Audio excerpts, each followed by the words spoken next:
Hello மக்களே, திருலக்ஷ்மி செம்ம இன்ட்ரெஸ்டிங்காக போயிட்டுருக்கு. நம்ம அம்பிகா சொன்ன மாதிரியே லக்ஷ்மி அந்த சல்லடை எடுத்துட்டு மாடியில் போய் தன்னோட ஹஸ்பண்ட் திருவை நினச்சி யோசிச்சுட்டு அப்படியே அந்த நிலாவை பார்த்துட்டு சல்லடை மூலமாக பார்க்குறாங்க. ஒரு கட்டத்தில் நம்ம திருவே அதில் தெரியுறாங்க. இதை பார்த்த உடனே லக்ஷ்மியும் அப்படியே அதிர்ச்சியாகி அப்போ திவ்யாக்காவை மேரேஜ் பண்ணிக்க போகிறது இவங்களா அப்படின்னு சொல்லிட்டு யோசிக்க ஆரம்பிக்கிறாங்க.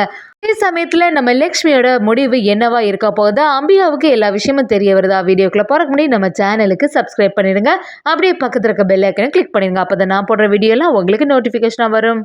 பாட்டியும் திவ்யா கிட்ட மேரேஜ் ஆனவங்க மட்டும் இல்லாமல் மேரேஜ் ஆக போகிறவங்களும் இந்த சடங்குகளை பண்ணலாம். திவ்யா இந்த சல்லடைனால கரெக்டாக நிலாவை பார்த்துட்டு அப்புறம் உன்னை கணவரை நினச்சி வேண்டிட்டு திருவோட முகத்தை பாரு அப்படின்னு சொல்லிட்டு கொடுக்குறாங்க.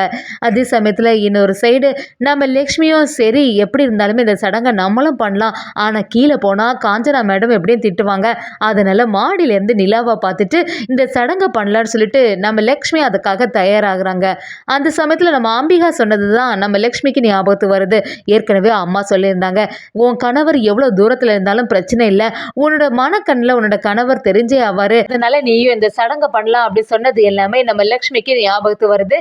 அதுபடியே நம்ம லக்ஷ்மியும் அந்த சல்லடையில் தீபத்தை ஏற்றிட்டு சரி நம்ம கணவரை நினைச்சு திரு நல்லபடியா இருக்கணும், 7 ஜென்மமா இவங்க தான் எனக்கு கணவரா அமையணும், இந்த ஜென்மத்துல உங்க கூட சேர்ந்து வாழறதுக்கு முடியல, ஆனா நீங்க கெட்ட தாலி செயின் எனக்கு போதும் அப்படின்னு சொல்லிட்டு நம்ம லக்ஷ்மிய திருவை நினைச்சு யோசிக்க ஆரம்பிக்கிறாங்க. நீங்க எங்க இருந்தாலுமே நல்லபடியா இருக்கணும் அப்படின்னு சொல்லிட்டு நம்ம லக்ஷ்மியும் அந்த சல்லடையில தீபத்தை வச்சுட்டு நிலாவை பாக்குறதுக்காண்டி ரெடி ஆகுறாங்க. அதே சமயத்துல கீழே பாத்தீங்கன்னா நம்ம கவிதாவும் இப்ப இங்க எல்லாருமே ரொம்ப பிஸியா இருக்காங்க. எப்படியாவது நம்மளும் கௌதம போய் பாத்துறோம்னு சொல்லிட்டு கவிதா யாருக்கும் தெரியாம அந்த இடத்துல இருந்து சல்லடை எடுத்துட்டு வேற ஒரு இடத்துக்கு கௌதம் இருக்க இடத்துக்கு போறாங்கன்னே சொல்லலாம்.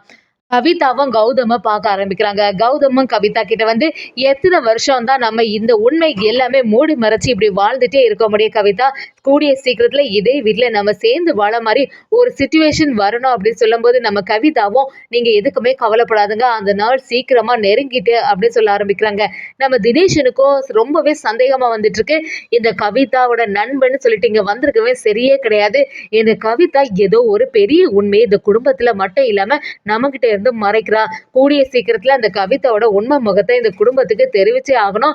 திருவர் இந்த கவிதாவை ரொம்பவே நம்பிட்டு இருக்கான் அப்படி சொல்லிட்டு நம்ம தினேஷனும் யோசிக்க ஆரம்பிக்கிறானே சொல்லலாம். அதே சமயத்துல இன்னொரு சைடு நம்ம லக்ஷ்மியும் அந்த சல்லடியில தீபத்தை ஏத்திட்டு வெயிட் பண்றாங்க. அப்படி நிலாவும் தெரியுது. நிலாவை நம்ம லக்ஷ்மி பார்த்துட்டு திருவை நினைச்சு அப்படியே சல்லடையில இப்படி பார்க்கும்போது திருவோட முகம் அப்படியே நம்ம லக்ஷ்மிக்கே தெரிய வருது. இதை பார்த்து அப்படியே அதிர்ச்சி ஆயிடுறாங்க.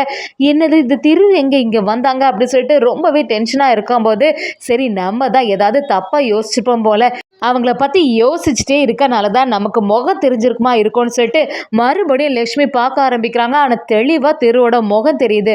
அதை பார்த்து அப்படியே அதிர்ச்சியா இருக்காங்க. கீழே இன்னொரு பக்கம் பாத்தீங்கன்னா நம்ம திவ்யாவும் நிலாவை பார்த்துட்டு இருக்கும் போது நம்ம திருவும் சரி சீக்கிரத்துல என்ன பாப்பா அப்படின்னு சொல்லிட்டு எதிர்பார்த்துட்டு இருக்காங்க. நம்ம திவ்யா நிலாவை பார்க்கும் போதே நம்ம லக்ஷ்மி திருவை பார்த்துட்டாங்கன்னே சொல்லலாம். அதை பார்த்த நம்ம லக்ஷ்மியும் இப்ப என்ன செய்யறது, அப்ப வந்து திவ்யா அக்காவை மேரேஜ் பண்ணிக்க போறவங்க திருவா அப்படின்னு சொல்லிட்டு நம்ம லக்ஷ்மி ரொம்பவே குழம்பி போய் நிக்கிறாங்க. அதே சமயத்துல அந்த குழப்பத்திலே கீழே வரும்போது அம்பிகாவும் லட்சுமியை பார்த்து என்ன லட்சுமி சடங்கெல்லாம் சிறப்பா முடிஞ்சுதா, என்ன உன்னோட கணவர் தெரிஞ்சரா அப்படி சொல்லும் போது நம்ம லட்சுமியும் ஆமாமா நான் பார்த்தேன், அவங்க அந்த செல்லடையில அந்த முகம் தெரிஞ்சுது அப்படி சொன்ன உடனே நம்ம அம்பிகாவும் ஆமா நான் ஏற்கனவே சொன்னேன்ல உன் மனசுல உன்னோட கணவரோட முகம் அப்படியே பதிஞ்சிருக்கும், அதனாலதான் கரெக்டா உனக்கு தெரிஞ்சுது, எப்படி இருந்தாலுமே இந்த சடங்கு நல்லபடியா முடிஞ்சது இல்லை அப்படி சொல்லிட்டு நம்ம லட்சுமிகிட்ட கேட்கும் போது லட்சுமி ஒரு பக்கத்துல குழப்பத்திலேயே இருந்துட்டு இருக்காங்க. ஒரு சமயம் நமக்கு மனசுக்குள்ள அவங்களோட முகம் அப்படி இருந்தனாலதான் அந்த மாதிரி தெரிஞ்சுதா, அப்படி இல்லைன்னா நிஜமாவே திரு அவங்க இங்கதான் இருக்காங்களா அப்படின்னு சொல்லிட்டு நம்ம லக்ஷ்மி ஒரு குழப்பத்துல இருக்காங்கன்னே சொல்லலாம். அதே சமயத்துல இன்னொரு சைடு பாத்தீங்கன்னா நம்ம திவ்யாவும் திருவை பார்த்துடுறாங்க. அங்க பாட்டியும் திவ்யாவோட சடங்கு எல்லாமே சிறப்பாவே முடிஞ்சது, நான் நினைச்ச மாதிரி எல்லாமே நல்லபடியா நடந்துச்சு அப்படின்னு சொல்லிட்டு யோசிக்கிறாங்க. அப்படி ஒவ்வொரு ஜோடிகளும் அவங்க ஹஸ்பண்டை பார்த்துட்டு இருக்காங்க. நம்ம காஞ்சனாவும் அந்த இடத்துல சரி நம்ம நினைச்ச மாதிரி நல்லபடியா நடந்தது, எங்க அந்த வேலைக்காரி வந்து இந்த இடத்துல வந்து சொதப்பிடுவாளோன்னு நினைச்சேன், நம்ம எவ்வளோ மிரட்ட மிரட்டுனனால அவ பாட்டுக்கு உள்ளே இருந்துட்டா. இல்லைன்னா இந்த இடத்துல வந்து எல்லா காரியத்தையும் கெடுத்திருப்பா அப்படி சொல்லிட்டு காஞ்சனாவும் யோசிக்கிறாங்க. அப்படி இருக்கும்போது நம்ம பாட்டியும் என்னது இது கவிதாவை கொஞ்ச நேரம் ஆகியும் காணலையே, என்ன விஷயம் அப்படி சொல்லிட்டு யோசிக்கும் போது நம்ம காஞ்சனாவும் கவிதா இங்க பக்கத்துல தான் நின்றுட்டு இருந்தா, ஆனா எப்படி இந்த நேரத்துல காணாம போனான்னு தெரியலையே அப்படி சொல்லும்போது நம்ம காஞ்சனாவும் கவிதாவை தேடி போக ஆரம்பிக்கிறாங்க. தினேஷனும் ரொம்பவே சந்தேகத்துல இருக்காங்க. இந்த கவிதா ஏதோ ஒரு வேலை செய்திருக்கா, அவளோட ஃப்ரெண்டுன்னு சொல்லிட்டு கரெக்டா இன்னைக்கு பார்த்து ஒருத்தன் வந்திருக்கான். அப்ப கண்டிப்பா இந்த கவிதாவுக்கும் அவனுக்கு ஏதோ ஒரு தொடர்பு இருக்கு. இதை நம்ம கண்டுபிடிச்சு ஆகணும்னு சொல்லிட்டு நம்ம தினேஷனும் கவிதாவை நோக்கி கிளம்புறாங்கன்னே சொல்லலாம். அதே சமயத்துல ஒரு கட்டத்துல நம்ம கவிதாவும் கௌதமும் பேசிட்டு இருக்கும்போது அங்க நம்ம கவிதாவை தேடக்கூடிய விஷயம் நம்ம கவிதாவுக்கு தெரிய வருது. உடனே நம்ம கௌதம் கிட்ட சரி இப்போதைக்கு இந்த இடத்துல இருந்து கிளம்பிடுறங்க, வீட்டில் உள்ளவங்க மட்டும் இந்த டைம்ல இதை பார்த்தாங்கன்னா பெரிய பிரச்சனை வந்துட போகுது அப்படி சொல்லிட்டு நம்ம கவிதாக்கவும் யோசிக்க ஆரம்பிக்கிறாங்க. கவிதாவும் அந்த சல்லடையை அப்படியே மறைச்சிட்டு உள்ள வராங்க. காஞ்சனாவும் என்ன கவிதா நீ எங்க போயிட்ட, ஒன்னதான் வீட்டில் உள்ளவங்க எல்லாருமே தேடிட்டு இருந்தோம், கரெக்டா அந்த சடங்கு சமயத்துல எங்க போயிட்ட அப்படி சொல்லிட்டு கேட்கும்போது நம்ம கவிதாவோட அம்மாவும் கவிதா எனக்கு புரியுது, நீ கண்டிப்பா இந்த இடத்துல இருக்கிறதுக்கு கொஞ்சம் வெக்கப்பட்டிருப்ப, என்ன பண்றது உனக்கு அப்படி ஒரு நீ சூழ்நிலை ஆயிட்டு அப்படின்னு சொல்லும்போது நம்ம கவிதாவும் இல்லை அதெல்லாம் எந்த பிரச்சனையும் இல்லை அப்படி சொல்ல ஆரம்பிக்கிறாங்க. தினேஷனும் அதான் நான் ஏற்கனவே சொன்னேன்ல, எப்படியாவது கவிதாவுக்கு ஒரு மேரேஜ் பண்ணி வைக்க வேண்டியதானே, இப்போ திருவுக்கு வேற மேரேஜ் நடக்க போகுது, திருவோட கல்யாண சமயத்தில் ஏன் உன்னோட அத்தைக்கு மேரேஜ் நடக்கலன்னு சொல்லிட்டு எல்லாரும் விசாரிக்க தானே ஆரம்பிப்பாங்க, ஏன் நீ மேரேஜ் பண்ணிக்க வேண்டியதானே அப்படின்னு சொல்லிட்டு தினேஷன் கேட்கும்போது கவிதாவுக்கு எல்லாமே புரிய ஆரம்பிக்குது.